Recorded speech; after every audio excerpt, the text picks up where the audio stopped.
গতকালকে আমাদের বাংলাদেশের সম্মানিত প্রধানমন্ত্রী জনাব তারেক রহমান সাহেব মসজিদের ইমাম, মুয়াজ্জিন এবং খাদেম সাহেবদেরকে সম্মানিত ভাতা দিয়েছেন। সেই বিষয়টাকেই কেন্দ্র করে কিছু মানুষের শরীরের মধ্যে ব্যাপক পরিমাণে জ্বালাপোড়া শুরু হয়ে গিয়েছে। মসজিদের ইমাম, মুয়াজ্জিন কিংবা খাদেম সাহেবকে সম্মানিত ভাতা দেওয়ার কারণে মূলত তাদের শরীরের মধ্যে জ্বালাপোড়া হচ্ছে না। তাদের শরীরের মধ্যে জ্বালাপোড়া হওয়ার কারণ হচ্ছে ভিন্ন জায়গায়। এমন একটা ধর্মীয় অনুষ্ঠানের মধ্যে এত মানুষ থাকতে, এত সংগঠন থাকতে, ইসলামী আন্দোলন বাংলাদেশ সেই সংগঠন থেকে ইসলামী আন্দোলন বাংলাদেশের সিনিয়র নায়েবে আমির মুফতি ফয়জুল করিম হুজুর হাফিজাউল্লাহকে সেখানে ইনভাইট করা হয়েছে। সেখানে মুফতি ফয়জুল করিম হুজুর শায়েখে চরমনাইকে কথা বলার সুযোগ দেওয়া হয়েছে। সেখানে মুফতি ফয়জুল করিম শায়েখে চরমনাই হাফিজাহুল্লাহ 3 মিনিটের মতো কথা বলেছে। 3 থেকে 4টি বিষয়ে সেখানে কথা বলেছে। মূলত আলোচনা সেই বিষয় না, সেই আলোচনাটা খুব গুরুত্বপূর্ণ ছিল, কিন্তু কিছু মানুষের সেই বিষয়টাকে নিয়ে শরীরের মধ্যে জ্বালাপোড়া শুরু হয়ে গিয়েছে। বিশেষ করে ইসলামী আন্দোলন বাংলাদেশের কর্মী ভাই ও বন্ধুদের কাছে এই বিষয়টা স্বাভাবিকভাবেই ভালো লাগার কথা। প্রধানমন্ত্রী তারেক রহমান সাহেবের সাথে মুফতি ফয়জুল করিম হুজুর শায়েখে চরমনাই দেখা করেছে, এটা তাদের কাছে এইভাবেই ভালো লাগার একটা অনুভূতি কাজ করবে। সেটাকে কেন্দ্র করে ফেসবুকে ভিডিও আপলোড করছে, পোস্ট আপলোড করছে, ইউটিউবে ভিডিও আপলোড করছে, টিকটকে করছে। এটা নিজের ভালো লাগার থেকে আপলোড করছে। সুন্দর একটা দৃশ্য আমরা দেখতে পেয়েছি, এটাই রাজনৈতিক সৌন্দর্য। কিন্তু কিছু মানুষের কাছে এই বিষয়টা একদমই যেন ভালোই লাগছে না। সেই পোস্টের কমেন্টে গিয়ে আরও ভিন্ন ভিন্ন কথাবার্তা বলতে শুরু করেছে, লিখতে শুরু করেছে।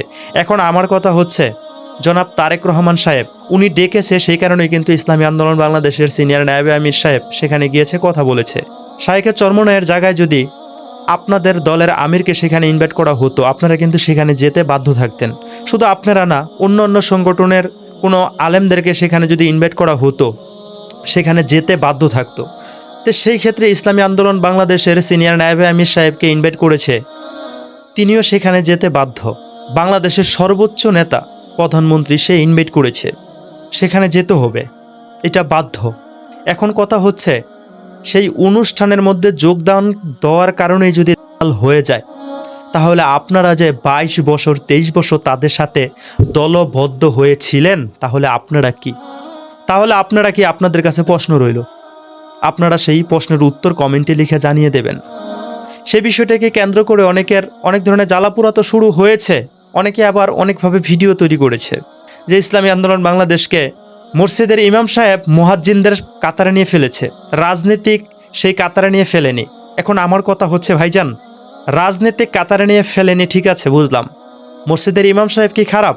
ইসলামী আন্দোলন বাংলাদেশ তো ইসলামিক রাজনীতিই করছে, ইসলামিক চিন্তা চেতনা নিয়েই তো রাজনীতি করছে।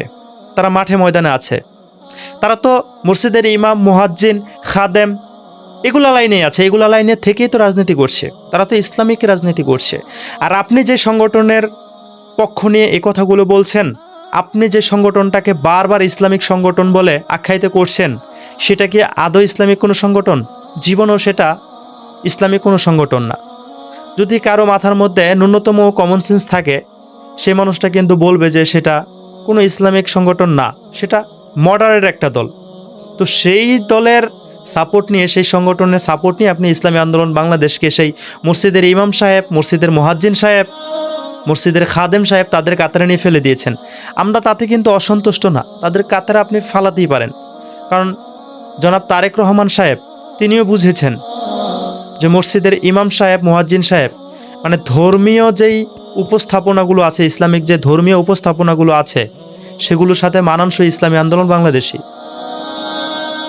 কারণ তারা ক্ষমতার জন্য কখনো ইসলামকে বিসর্জন দেয় না, এটা বুঝতে হবে আপনাদের। এত জ্বালাপোড়া করে লাভ নেই। জনাব তারেক রহমান সাহেবের সাথে দেখা করার কারণে যদি ইসলামী আন্দোলন বাংলাদেশ হয়ে যায়, আপনারা 22 বছর ছিলেন, আপনারা হবেন পাক্কা যদি দেখা করার কারণে হয়ে থাকে। আগে নিজের দিকে তাকিয়ে দেখেন আপনারা কোন জায়গায় আছেন, তারপরে ইসলামী আন্দোলন বাংলাদেশের দিকে আঙ্গুল তুলবেন। আগে নিজের দিকে তাকান, আপনারা কোন পর্যায়ে আছেন।